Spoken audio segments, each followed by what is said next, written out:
다 같이 사도신경으로 신앙 고백하겠습니다. 전능하사 천지를 만드신 하나님 아버지를 내가 믿사오며 그 외아들 우리 주 예수 그리스도를 믿사오니 이는 성령으로 잉태하사 동정녀 마리아에게 나시고 본디오 빌라도에게 고난을 받으사 십자가에 못 박혀 죽으시고 장사한 지 사흘 만에 죽은 자 가운데서 다시 살아나시며 하늘에 오르사 전능하신 하나님 우편에 앉아 계시다가 저리로서 산자와 죽은 자를 심판하러 오시리라. 성령을 믿사오며 거룩한 공회와 성도가 서로 교통하는 것과 죄를 사하여 주시는 것과 몸이 다시 사는 것과 영원히 사는 것을 믿사옵나이다. 아멘. 다 같이 찬송가 288장 찬양하겠습니다. 찬송가 288장입니다. 예수를 나의 구주 삼고 성령과 피로써 거듭나니 이 세상에서 내 영혼이 하늘의 영광 누리도다. 이것이 나의 간증이요 이것이 나의 찬송일세. 나 사는 동안 끊임없이 구주를 찬송하리로다. 온전히 주께 맡긴 내 영 사랑의 음성을 듣는 중에 천사들 왕래하는 것과 하늘의 영광 보리로다. 이것이 나의 간증이요 이것이 나의 찬송일세. 나 사는 동안 끊임없이 구주를 찬송하리로다. 주 안의 기쁨 누림으로 마음의 풍랑이 잔잔하니 세상과 나는 간 곳 없고 구속한 주만 보이도다. 이것이 나의 간증이요 이것이 나의 찬송일세. 나 사는 동안 끊임없이 구주를 찬송하리로다. 아멘. 다 같이 하나님 말씀 보겠습니다. 함께 보실 하나님 말씀은 신약성경 마가복음 10장 17절에서 22절 말씀입니다. 신약성경 72페이지 마가복음 10장 17절에서 22절 말씀입니다. 다 같이 한 목소리로 합독하겠습니다. 예수께서 길에 나가실새 한 사람이 달려와서 꿇어 앉아 묻자오되 선한 선생님이여 내가 무엇을 하여야 영생을 얻으리이까? 예수께서 이르시되 내가 어찌하여 나를 선하다 일컫느냐? 하나님 한 분 외에는 선한 이가 없느니라. 내가 계명을 안 하니 살인하지 말라, 간음하지 말라, 도둑질하지 말라, 거짓 증언하지 말라, 속여 빼앗지 말라, 내 부모를 공경하라 하였느니라. 그가 여짜오되 선생이여 이것은 내가 어려서부터 다 지키었나이다. 예수께서 그를 보시고 사랑하사 이르시되 내가 아직도 한 가지 부족한 것이 있으니 가서 내게 있는 것을 다 팔아 가난한 자들에게 주라. 그리하면 하늘에서 보화가 내게 있으리라. 그리고 와서 나를 따르라 하시니 그 사람은 재물이 많은 고로 이 말씀으로 인하여 슬픈 기색을 띠고 근심하며 가니라. 아멘. 오늘 말씀은 예수님께서 우리가 지난주에 살펴봤듯이 예수님께서 어린아이를 나에게서 오는 것을 막지 마라 얘기가 그렇게 말씀하시고 어린아이와 같은 자가 천국에 들어갈 자다, 합당한 자다라고 가르치셨죠. 그리고 나서 그 일을 가고 계시는데 갑자기 한 사람이 달려옵니다. 그리고 예수님 앞에 꿇어 앉아서 예수님에게 물어 이렇게 말합니다. 선한 선생님이여 내가 무엇을 하여야 영생을 얻으리까? 예수님 앞에 나와서 갑자기 와서 선한 선생님이여 내가 무엇을 하여야 영생을 얻으리까 라고 얘기하실 때 예수님께서는 두 가지의 관심을 갖는데 첫 번째로 선한 선생이라는 단어에 관심을 갖습니다. 18절에 보면 예수께서 이르시되 내가 어찌하여 나를 선하다 일컫느냐 하나님 한 분 외에는 선한 이가 없느니라 라고 말씀하고 계세요.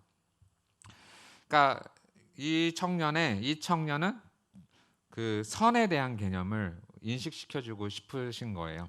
이 청년은 무엇을 행해야 영생을 받는다라고 생각하고 있어요. 그 중에 한 분이 그 영생에 대해서 가르칠 수 있는 사람이 누구라고 생각했냐면 예수님이라고 생각했어요. 그래서 선한 선생님이여라고 이렇게 말하는 거죠. 선한 선생님이여. 그러니까 당신은 메시아는 아니지만 그리스도는 아니지만 선한 선생님인 건 내가 압니다. 선한 선생이여 어떻게 하면 영생을 얻을 수 있습니까? 선한 선생님은 나에게 그 영생의 길을 알려주실 수 있습니다 라고 말하는 거예요. 그래서 거기에 대해서 예수님께서 뭐라고 말씀하신 거냐면 내가 어찌하여 나를 선하다고 하느냐. 이 말은 예수님이 선하지 않다라는 표현이 아니에요. 예수님은 이 청년이 가지고 있는 선의 개념에 대해서 예수님이 말씀하고 오시는 거죠. 왜요? 선으로 구원받기 위해서는 선으로 구원을 얻기 위한 이 청년의 메시지잖아요. 그렇기 때문에 예수님께서는 일부러 여기서 왜 나를 선하다고 하느냐? 하나님 한 분 외에는 선한 이가 없다라고 말씀하셔. 그러니까 하나님 외에는 선한 이가 없기 때문에 너가 말하는 그 선으로는 구원받기는 어렵다라고 결국 말씀하고 계시는 거예요. 물론 우리가 가정해 보자면 하나님의 말씀인 율법, 말씀을 다 100% 지킨다라면 그런 사람이 있다면 구원을 받아요. 아담도 하나님과 처음에 언약을 맺죠. 행위 언약이라고 하는데 하나님의 말씀에 순종하면 선악과를 먹지 않으면 순종하면 영생을 얻게 되는 거고 그러나 하나님의 말씀을 어기면 선악과를 먹게 되면 어떻게 해요? 지혜 있는 나무의 열매를 먹게 하면 어떻게 해요? 영원한 사망에 이른다라는 그 언약적 행위 언약이 있었어요. 그러니까 하나님의 말씀을 지키냐 지키지 않느냐로 구원 여부가 결정돼 있어요. 행위 언약이 여전히 존재해요. 예수님을 믿는다라는 거 가정하지 않고 하나님의 말씀을 지키는 자들은 100% 지킨다는 거예요. 100% 지킨다면 여기서 구원이 이루어질 수 있죠. 가능성은 있죠. 근데 아담과 우리는 이미 시작이 달라요. 아담은 이미 죄가 없는 상태로 시작을 했고 그리고 아담이 타락한 이유는 이미 다 우리는 출발점이 다른 죄악으로부터 출발하고 있잖아요. 그렇기 때문에 이미 우리는 하나님의 말씀을 지킬 수 없는 상태가 된 거예요. 지킬 수 없는 상태가 되었다라는 거죠. 선으로도 구원받을 수 있는데 그 방법은 뭐냐? 하나님의 명령하신 그 율례를 다 지켜 행하라. 그러면 구원을 얻는다라는 거예요. 그런데 인간이 타락했기 때문에 사실상 불가능하죠. 불가능한 일입니다.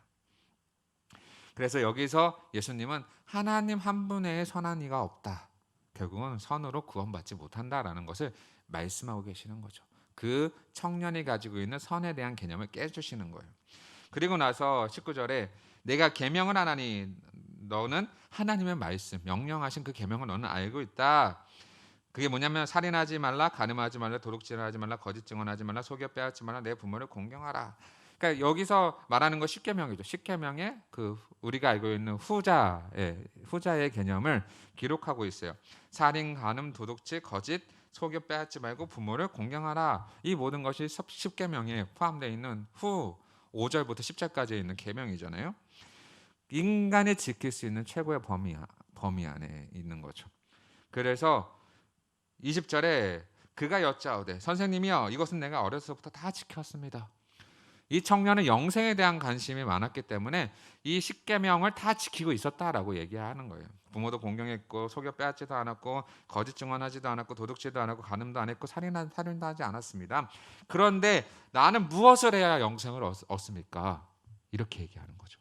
아직도 자신이 영생에 대한 확신이 없기 때문에 물론 확신이 여전히 없을 수밖에 없죠. 행이라는 거, 선을 행해서 구원을 얻는다라는 거는 우리가 100% 만족할 수 있는 자신이 없는 거예요. 그때 예수께서 그를 보시고 사랑하사 그가 하나님의 말씀을 다 지키는 것을 보고 사랑하시는 거죠. 하나님의 말씀을 지키는 자는 나를 사랑하는 자니. 그러니까 예수님도 어떻게 해요? 동일하게 그 청년을 사랑해 주죠. 하나님 말씀을 사랑하는 자이기 때문에.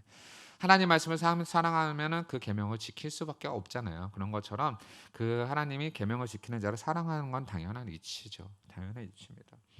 계명을 무시하면 안 돼요. 하나님의 계명을 막 우리는 너무 무시하는 경향이 있는데 그렇지 않아요. 하나님 계명은 지키라고 주신 우리에게 법도죠, 법도. 우리가 삶을 살아가는 방식이죠, 방법이죠, 법이죠. 하나님의 계명을 사랑하는 거죠. 힘써 지키라고 주신 거기 때문에 우리는 그 계명을 100% 완전하게 지킬 수는 없다고 하더라도 어떻게요? 이 청년처럼 다 지켜 행해야 된다. 그 개념을 잊어버리면 안 되죠. 그러면서도 예수님께서 뭐라고 말씀하시냐면 내게 아직도 한 가지 부족한 것이 있으니, 그러니까 결국 뭐냐면 이 청년은 자신이 율법을 다 지켰다고 생각하지만 예수님께서 뭐라고 얘기하시는 거예요? 아니야, 너는 아직 율법 다 못 지켰어. 한 가지 부족한 게 있어 라고 얘기하는 거죠. 내가 무엇을 하여야, 두 번째 관심사, 내가 무엇을 하여야 영생을 합니까? 선한 개념, 성 개념도 가지고 있었고 그 다음에 그 선한 일 중에 그 무엇을 해야 영생을 얻을까? 성과 무엇, 연결되어 있죠. 거기에 대해서 예수님께서 친절하게 답변해 주시고 계십니다. 한 가지 부족한 것이 있으니 가서 내게 있는 것을 다 팔아 가난한 자들에게 주라. 그리하면 하늘의 보화가 내게 있으리니 그리고 나서 나를 따르라 하시니라. 재물을 다 팔아서 가난한 자들에게 나눠주라고 얘기하고 계세요. 물론 재물이 많다고 구원 못 받는 거 아니에요. 그렇죠? 그리고 재물이 없다고 구원 못 받는 것도 아니죠. 근데 왜 예수님께서 이 청년에게 굳이 재물을 다 팔아서 가난한 데 주고 주라라고 얘기하셨을까요? 네, 생각해 보세요. 부자도 천국 가요. 부자가 왜 천국 못 가요? 가죠. 네, 가난한 자도 천국 가고요. 우리가 오해하면 돈으로 천국 가는 게 아니고, 그렇죠? 돈이 없다고 천국 못 가는 것도 아니고, 내가 뭔가를 했다고 천국 가는 것도 아니고, 내가 뭔가를 안 했다고 천국 가는 것도 아니죠. 그런데 오늘 유독이 예수님께서 내게 부족한 것이 있는데 재물을 다 팔아서 가난한 자들에게 나눠주라라고 얘기하고 계세요. 왜 이런 얘기를 하셨을까? 잘 생각해 보면은 답이 나오죠. 그 청년은요, 하나님을 의지하는 자가 아니라 재물을 의지하는 자였어요. 그래서 예수님께서 그 얘기를 하시자마자 22절에 그 사람은 재물이 많은 거로 이 말씀으로 인하여 슬픈 기색을 띠고 근심하며 가니라. 그러니까 자신이 의지할 게 너무 많은 사람이었어요. 그게 뭐였냐면 자신의 재력이었어요. 결국은요. 이 재력이 있기 때문에 어떻게 해요? 하나님을 의지하지 않죠. 제가 이 누가 마가복음에 앞서 이 본문에서 어린아이와 같은 자가 천국에 들어간다. 이 어린아이는 부모를 전적으로 의지하죠. 의존하는 것처럼 어린아이와 같은 사람은 어떤 사람이냐? 하나님을 전적으로 의존하는 사람이라고 얘기했는데 이 청년이 하나님의 말씀과 계명은 다 지켰지만 여전히 한 가지 부족한 게 무엇이었어요? 하나님을 전적으로 의존하지 않고 있었다라는 거죠. 예수를 믿지도 않았죠. 그리고 하나님을 의존하지도 않았죠. 뭘 의존하고 있었어요? 재물을 의존하고 있었어요. 그래서 결국 뭐라고 예수님께서 말씀하시는 거냐면 절대 의존, 너희가 절대로 의존할 수 있는 하나님이 계시는데 너 그 하나님 의존할 수 있느냐라고 물어보시는 거예요. 하나님을 선택하겠느냐 아니면 재물을 선택하겠느냐라고 물어보시죠. 왜요? 하나님께 의존하기에 내가 가진 재물이 너무 많다. 너는 재물을 너무 많이 의존하고 있기 때문에 이 방해되는 것을 어떻게 다 팔아서 가난한 자에게 나눠주고 너는 나를 따라와라라고 얘기하시고 계시는 거죠. 부자라고 돈 다 팔고 예수님 따라오라는 말이 아니에요. 내가 돈을 얼마나 의존하고 있냐면 하나님보다 더 의존하고 있기 때문에 예수님은 그 얘기를 하시는 거죠. 어린아이와 같은 자가 천국에 들어가는 것처럼 하나님을 절대로 의존하는 자가 천국에 들어갈 수 있다. 결국 이 말씀은요, 예수 그리스도 없이는 우리가 구원을 받지 못한다라는 거예요. 하나님 외에 선한 자가 누가 있느냐? 이 땅에 아무도 없다. 한 명도 구원받을 수 없다 얘기죠. 너가 아직 부족한 것이 있으니 하나님을 절대적으로 의존하는 것이 부족하다라는 거죠. 이 땅을 살아가면서 우리가 얼마나 하나님을 절대적으로 의존하며 살아갑니까? 우리가 이 땅을 살아가면서 하나님의 말씀을 다 지키면서 살아갑니까? 다 불가능한 거예요. 그럼 우리는 어떻게 영생을 얻었어요? 무엇을 해야 영생을 얻습니까? 라는 질문을 던져봐야죠. 바로 예수님을 믿기 때문에 영생을 받는 거죠. 내가 무엇을 해서가 아니라 내가 돈이 많아서가 아니라 예수님께서 십자가에서 다 이루신 율법으로부터 만족시키시고, 예수님은 하나님의 율법을 다 지키신 분, 만족시키신 분이에요. 율법의 완성자라고 하시죠. 그리고 그 완성된 그 완전한 그 순종과, 그리고 예수님께서 수동적으로 우리의 죄값을 치르신 그 순종. 예. 그래서 이 두 가지 완벽한 은을 어떻게 우리의 것으로 주셨기 때문에, 자기 자신을 우리 안에 주셨잖아요. 주셨기 때문에 우리가 그를 믿음으로 말미암아 어떻게 구원을 얻죠. 왜요? 예수님이 가진 그 의, 완벽한 그 선, 완벽한 율법의 완성을 우리의 것으로 삼아 주시니, 자신을 주셨으니까요. 그 예수님 안에 따라가는 자는 구원을 얻는 거죠. 그래서 예수님 안에 있는 사람은 오직 구원이 있는 거죠. 영생은 오직 예수님을 믿는 자에게만 주신 것입니다. 그러므로 우리는 우리 행위도 자랑할 것도 아니요, 우리가 여기 살 수 있는 것 여전히 무엇이냐? 예수님만 믿고 예수님만 의지하면서 우리가 살아가는 것밖에 없다. 이 땅에 수많은 것이 우리의 신앙을 방해하고 예수님을 믿고 의지하는 걸 방해하지만, 그 방해하는 것도 다 버려두고 어떻게 해요? 예수를 따르라. 오늘 이 말씀 메시지를 기억하시면서 내 신앙생활에 방해되는 것이 무엇인지, 내가 예수를 의지하며 방해되는 것이 무엇인지, 내가 정말로 믿고 예수님을 따라 살아가는 것에 방해되는 것이 무엇인지. 예수님은 다 우리를 주셨는데 우리는 예수님을 어떻게 믿고 따라가느냐? 무엇을 하여야 영생을 얻느냐? 전적으로 예수님만 의지하는 신앙생활, 전적으로 예수님만 따르는 신앙생활, 세상의 것을 쫓지 않고 오직 하나님의 것만 쫓아가는 삶. 정말로 우리가 하늘 보아가 내게 있으리라, 이 메시지를 잘 기억하시면서 하나님의 것을 기억하고 하나님을 따라, 하나님을 믿고 하나님을 의지하면서 살아가는 그냥 성도님들 되시기를 간절히 소망합니다. 기도하겠습니다. 오늘 말씀처럼 하나님, 무엇을 하여야 영생을 얻습니까?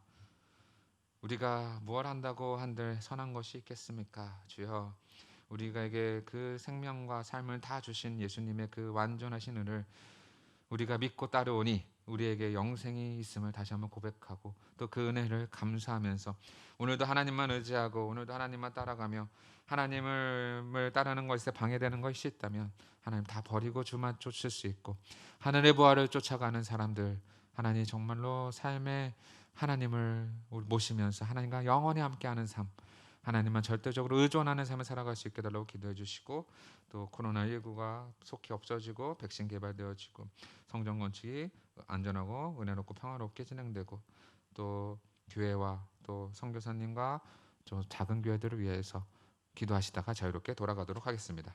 기도하겠습니다.